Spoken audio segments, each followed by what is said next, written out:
बच्चों को प्रोत्साहित किया जाता है। हमारे वहाँ आरडीबी नाउ ऐप है जिसपे बच्चे अपने संपूर्ण सिस्टम को देखते हैं। ऑनलाइन और ऑफलाइन दोनों मेथड में एजुकेशन सिस्टम है। जब भी प्रसाद नाम की बच्ची जिसे माननीय मुख्यमंत्री जी ने सम्मानित किया, इंटरमीडिएट टॉपर्स आप सर्च करेंगे, इंटरमीडिएट टॉपर्स हमारे कॉलेज संस्थान ने दिया। साथ बिल्कुल टाट पट्टी और झोपड़ी से और लोगों का विश्वास की बदौलत जो है आज ये संस्थान जो है जिला में पहले स्थान पे टॉपर्स दे करके अपना नाम दर्ज कराया है।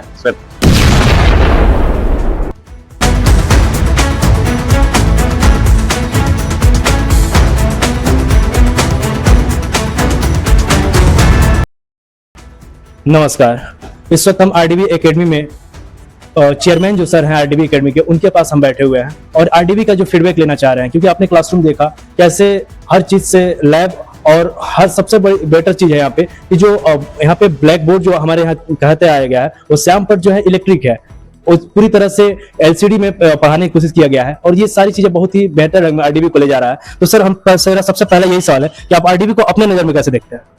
एक नित नया प्रयास हम लोगों का 15 जून 2006 में स्थापित हुआ, बिल्कुल टाट पट्टी और झोपड़ी से और लोगों का विश्वास की बदौलत जो है आज ये संस्थान जो है जिला में पहले स्थान पे टॉपर्स दे करके अपना नाम दर्ज कराया है। श्वेता प्रसाद नाम की बच्ची जिसे माननीय मुख्यमंत्री जी ने सम्मानित किया, इंटरमीडिएट टॉपर्स आप सर्च करेंगे, इंटरमीडिएट टॉपर्स हमारे कॉलेज संस्थान ने दिया। साथ ही इंटरमीडिएट पास आउट के साथ ही एनडीए में, नीट में, तमाम जगहों पे बच्चे जो है देश के बहुत ही सम्मानित कंपटीशन में, जो उत्कृष्ट कंपटीशन में बैठ करके और उन्होंने अपना स्थान लाया है। छोटे छोटे कंपटीशन जैसे कि आपके नवोदय विद्यालय, सैनिक में, तमाम जगहों पे बच्चे अपने प्रतिभा का लोहा मनवा रहे हैं। आपके स्कूल में सच में शिक्षा दिया जाता है या सिर्फ अंक के लिए काम किया जाता है, मार्क्स पाने के लिए काम किया जाता है? बच्चों की पर्सनालिटी डेवलपमेंट के लिए भी एजुकेशन के साथ साथ बच्चा ऐसा प्रखर और उन्मुख हो। नन्हा बच्चा भी हम बता रहे हैं, अभी हम लोग अपने जमाने में हाई स्कूल में होते हुए भी जब बोर्ड में हम लोगों को मंच पे आना पड़ता था, हाथ कंप जाते थे। तो आज नर्सरी का बच्चा इतना बढ़िया बोल रहा है, आपने देखा ही चल करके क्लास में, इतना बढ़िया टैलेंटेड बच्चे जो है अपनी सारी बात कह ले रहे हैं और अंदर से अपना इंट्रोडक्ट वगैरह कर रहे हैं।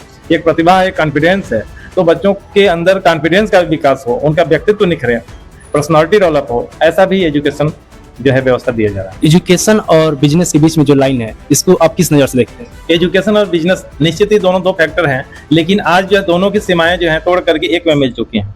आज बड़े बड़े पूंजीपति जो है निवेश कर रहे हैं करोड़ों रुपए बिजनेस के पर्पज से एजुकेशन के फील्ड में, लेकिन उनके पास फुर्सत नहीं है कि वो बच्चों की क्वालिटी एजुकेशन को परख सकें।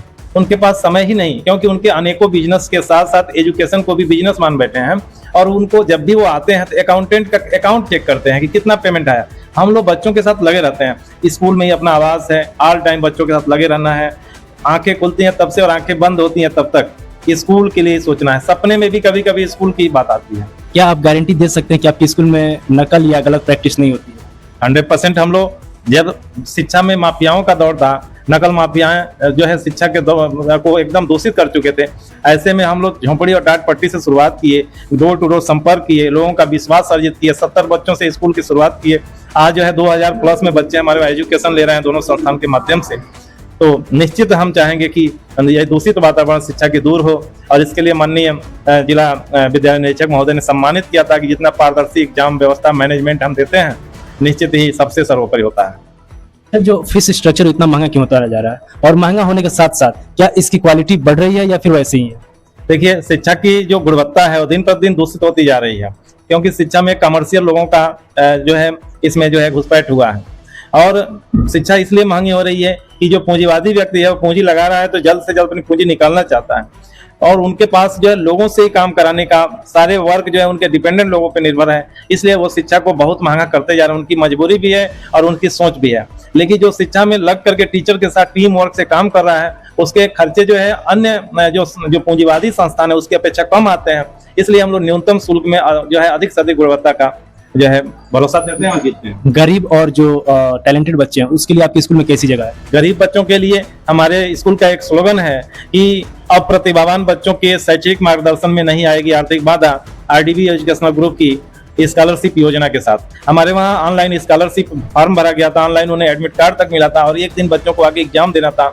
दोनों ब्रांच में 22 मार्च को यह एग्जाम हुआ था, जहां से अच्छे खासे तादाद में बच्चों को चयनित किया गया, जिसमें 100% तक स्कॉलरशिप दिया गया है गरीब बच्चों के लिए जो अति मेधावी हैं और पैसे नहीं है उनको 100% स्कॉलरशिप दिया गया। साथ ही पिताजी की स्मृति में 11 बच्चों को हमने निःशुल्क जो है विद्या का दान दिया, जो नर्सरी से 12वीं तक फ्री ऑफ कास्ट जो है कॉपी किताब ड्रेस यूनिफॉर्म जूते मोजे सब कुछ दे करके उनको पढ़ाना है। क्या टीचर्स यहाँ पे सिर्फ एजुकेशन देने के लिए हैं या फिर उनको रिजल्ट लाने के लिए दबाव भी दिया जाता है? टीचर्स जो है निरंतर यहाँ पे टीचर्स की ट्रेनिंग चलती है। एजुकेशन के साथ साथ रिजल्ट कैसे बेहतर हो, बच्चा कॉम्पिटिटिव कैसे हो। आप देखेंगे हमारे वहाँ प्रत्येक क्लास में 2 मैथमेटिक्स हैं, एक जो है प्रॉपर उनके सिलेबस का है, दूसरा जो है उनके कॉम्पिटिशनल है, कॉम्पिटिटिव मैथ पे बोल वाला, और उसके पे ज्यादा जोर दिया जाता है। साथ ही जो है रीजनिंग जो है क्लास फर्स्ट से प्रारंभ हो जाता है, जो हम लोग क्लास 8 तक में भी रीजनिंग कभी नहीं देखे थे। नवोदय का फॉर्म बनना था तो रीजनिंग जबरदस्ती पढ़े, वो हमारे वहाँ का बच्चा 1 से रीजनिंग पढ़ता है। सर, जो आपकी स्कूल का असली उद्देश्य क्या है? बच्चों का शिक्षा देना या फिर डिसिप्लिन सिखाना या ओवरऑल ऑल डेवलपमेंट करना? हमारे विद्यालय की थीम प्रारंभ से ही जो है गुणवत्तापरक शिक्षा देना था। हम लोग एक स्लोगन था हम लोगों का जब प्रारंभ किए थे कि गुणवत्तापरक समान शिक्षा संस्थान की प्राथमिक इच्छा, यानी कि हमारा ही जो संस्थान की जो गुणवत्ता है कहीं से भी प्रभावित न होने पाए, इसका ध्यान रखा गया और टेक्निकल एजुकेशन पे बल दिया गया। जो आने वाले 10 साल बाद होना है उसको हम लोगों ने आज करने का प्रयास किया और 10 साल बाद जो होना है उस पर सोच चल रहा है। अभी हम लोगों ने 40 कंप्यूटर लैब, 40 सिस्टम के साथ कंप्यूटर लैब, हाल ही में पिताजी की स्मृति में श्री राम सूरज कुशवाहा स्मृति कंप्यूटर लैब का स्थापना किया। पहले जो है बहुत से स्कूल हैं कंप्यूटर शिक्षा का वादा करते हैं, केवल किताबों में पढ़ाते हैं, उनके पास 2-3 सिस्टम है, सभी बच्चे तमाशा देखते हैं। हमारे वहाँ जितनी संख्या उतना सिस्टम है, प्रत्येक बच्चा अपने रोल नंबर के क्रमांक पे बैठता है, अपने सिस्टम पे बैठता है और 40 मिनट विधिवत उसको सिस्टम पे मिलता है। जो आपका स्कूल है वहाँ जो एजुकेशन सिस्टम आपका है, वहाँ बच्चों को क्रिएटिव बनाने के बजाय रटने की मशीन तो नहीं बनाई जा रही है? बच्चों को क्रिएटिविटी जैसे खेल खेल में पढ़ने का सिस्टम है, रटने की मशीन बनाने का उद्देश्य टिकना नहीं है, वो शिक्षा के मानदंड पे टिकेंगे नहीं। बच्चे खेल खेल में बहुत कुछ सीखते हैं। अभी किड्स क्लास में देखे होंगे बच्चा जो अपने हेयर को दिखा करके हेयर बोल रहा है, नोज दिखा कर नोज बोल रहा है, स्टमक दिखा के बोल रहा है, तो वो खेल खेल में बहुत कुछ सीखता है, कलर पहचानता है, कलर का नाम बोलता है। ऐसे बड़े बच्चों में भी बहुत सी एक्टिविटीज हैं जिसके माध्यम से वो मैथमेटिक्स के बहुत सरल फार्मूले को सीखते हैं। और बताऊं आपको कि साइंस अभी सीबीएसई का जो रिजल्ट आया है, साइंस और मैथ में 100% मार्क पाने वाले बच्चे हमारे वहाँ हैं। तो आपके यहाँ जो बच्चे पढ़ाए गए हैं वो क्या 10 साल बाद भी उनको काम आएंगे या फिर एग्जाम तक ही सीमित रहेंगे? हमारे बच्चे जो है अब तो हमारी प्रतिभाएं जो 2006 से जिसको आरडीबी ने टच किया, वो बच्चे सक्सेस की राह पे हैं। कोई अमेजन पे 20-25 लाख वार्षिक पैकेज पे है अमेजन में, तो कोई जो है सिविल इंजीनियर हुआ है, कोई पुलिस के क्षेत्र में सेवा दे रहा है। बच्चे भिन्न भिन्न क्षेत्रों में अब धीरे धीरे सेवाएं प्रारंभ किए हैं। अब गर्व होता है कि बच्चे इतने सक्सेसफुल हो रहे हैं कि अपने पिता को कार खरीद के दे रहे हैं, अपने लिए तो कर ही रहे हैं, अपने फादर को गिफ्ट दे रहे हैं। हमारे स्टूडेंट ऐसे हो रहे हैं।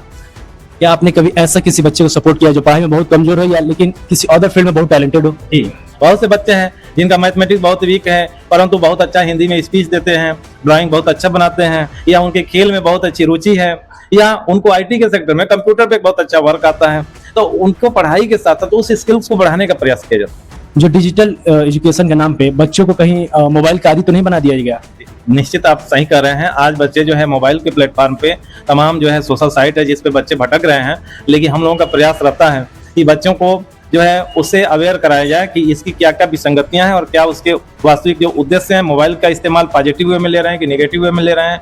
चीजें हर एक वस्तुओं का आप नेगेटिव उपयोग भी कर सकते हैं, पॉजिटिव उपयोग भी कर सकते हैं। तो बच्चों को प्रोत्साहित किया जाता है। हमारे वहाँ आरडीबी नाउ ऐप है जिसपे बच्चे अपने संपूर्ण सिस्टम को देखते हैं। ऑनलाइन और ऑफलाइन दोनों मेथड में एजुकेशन सिस्टम है। जब भी स्कूल किसी कारणवश 2 दिवस या 4 दिवस के लिए रुक जाता है या कोई गवर्नमेंट का फरमान आता है स्कूल बंद हो, तो हम लोग ऑनलाइन मोड में कर देते हैं। विंटर के कारण, समर के कारण या किसी भी कारण अगर क्लासेज बाधित होती है भौतिक रूप से, तो हम लोग ऑनलाइन माध्यम से पढ़ाते हैं।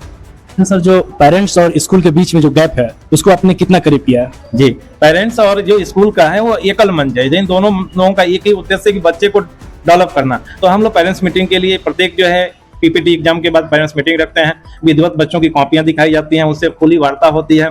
साथ ही जो है फादर्स डे, मदर्स डे के बहाने ही सभी पेरेंट्स को एक एकल मंच पिलाया जाता है, उनसे खुली वार्ता की जाती है, उनके गुण दोषों को नोट किया जाता है, फिर उस पर वर्क किया जाता है। आपके हिसाब से एजुकेशन सिस्टम में सबसे बड़ी कमी क्या है? आज के एजुकेशन के दौर में जो सबसे बड़ी विफलता है वह जो है जो अभिभावक और जो स्कूल का जो गैप है। अगर ये दोनों लोग का उद्देश्य वास्तव में एक है, अगर क्रिएटिव एकता मिल जाए, दोनों लोग सकारात्मक कार्य करने लगे, तो निश्चित ही हर बच्चा जो है अपने जिन संसाधनों में डेवलप हो रहा है उसके गुणात्मक जो है उसकी स्पीड बढ़ जाएगी। अगर सरकार कल को एक सख्त नियम लागू कर दे तो क्या आपका स्कूल 100% पारदर्शी होगा? निश्चित सर अब गवर्नमेंट की जितने भी जो है ये जो भी नोटिस आ रहा है, जो भी सूचनाएं आ रही हैं, वह मानव हित में है, बच्चों की भलाई के लिए है। और अभी ट्रांसपोर्टेशन के लिए आया है, हमने सब पोर्टल पर लोड किया था, लेकिन आरटीओ महोदय जो है देखे कि यहाँ पे 11 बसों का रजिस्ट्रेशन है, वो पूरी टीम आई थी, बस सभी गाड़ियों के पेपर, उनका इंश्योरेंस, पॉल्यूशन, फिटनेस सब कुछ देखकर बहुत संतुष्ट हुए। उन्होंने वेरीफाई किया कि स्कूल ने सभी पेपर को इतना अच्छा मेंटेन किया है। अभी गवर्नमेंट तो इस पर बल दी है, लेकिन हम लोग पहले से ही इसको इसलिए मेंटेन रखते हैं कि छात्र हित में किसी प्रकार का समझौता नहीं किया जा सकता। आने वाले 5-10 साल बाद आपका स्कूल और क्या बदलने वाला है? आने वाले 10 साल बाद, मैं अभी बताया था कि 10 साल बाद की प्लानिंग तो हम लोग कर ही रहे हैं, लेकिन उसके 10 साल बाद की सोचते रहते हैं। ये कारण है कि आरडीवी ने शून्य से अपने सफर को शुरू किया, आज तीसरे ब्रांच का जो है निर्माण करा रहा है। तो 10 साल बाद की योजनाएं जो है, आज ऑनलाइन का जमाना है, ऐप का जमाना है, अटेंडेंस जो है बायोमेट्रिक पे बच्चे के आई कार्ड में चिप लगा है, बच्चा क्लास में एंट्री करते ही उसको पेरेंट्स को एसएमएस जाता है आपका बच्चा स्कूल में है, निकलते ही एसएमएस जाता है आपका बच्चा स्कूल से बाहर हो चुका है। आने वाले 10 साल बाद जो एआई मॉडल का जमाना आ रहा है, इसको हम लोग काफी बढ़ाने का प्रयास कर रहे हैं कि टीचिंग के क्षेत्र में एआई मेथड को अपना करके स्किल्स को और भी डेवलप किया जाए। एक बड़ा सवाल, क्या आपका अपना ही बच्चा अगर इस स्कूल में पढ़ना चाहे तो क्या पढ़ाएंगे? ये बहुत अच्छा सवाल आपने किया। मैं देखता हूँ जितने पूंजीपति हैं, धनपति हैं या बड़े पैसे वाले लोगों का स्कूल अपने बच्चे को अपने स्कूल में नहीं पढ़ाते। मेरा ये सौभाग्य है, 2006 में जब विद्यालय की स्थापना किए 15 जून 2006 को, लेकिन उसके 2 माह पहले 23 अप्रैल 2006 को मेरा जो है प्रथम पुत्र का जन्म हुआ था। मेरे एक बालक एक बालिका है। 2006 से वो आज तक इंटरमीडिएट तक पढ़ करके यहाँ से जाकर के डीयू में दिल्ली यूनिवर्सिटी के मेन कैंपस मिला है, जो बीएससी सेकेंड ईयर का छात्र है, और बिटिया भी हमारी इसी में पढ़ती है। हम अपने बच्चों को अपने वहाँ रख करके काफी जो है उत्साहित हैं कि हम दुनिया का सबसे श्रेष्ठ एजुकेशन दे रहे हैं और अपने पास रख के दे रहे हैं। ये और खुशी की बात। बहुत बहुत धन्यवाद सर। आप देख रहे थे आरडीवी स्कूल के जो प्रिंसिपल और चेयरमैन भी हैं, उनको हमने हर एक चीज से निचोड़ा कि इस स्कूल का सच्चाई है क्या। अगर आपके नजर में अगर आरडीवी की कहीं कोई कमी आती है या कोई ऐसा कुछ लगता है तो आप कमेंट करके जरूर बताएं, हम उस पर फिर से सर से सवाल जरूर करेंगे। बहुत बहुत धन्यवाद, तब तक के लिए बहुत बहुत शुक्रिया।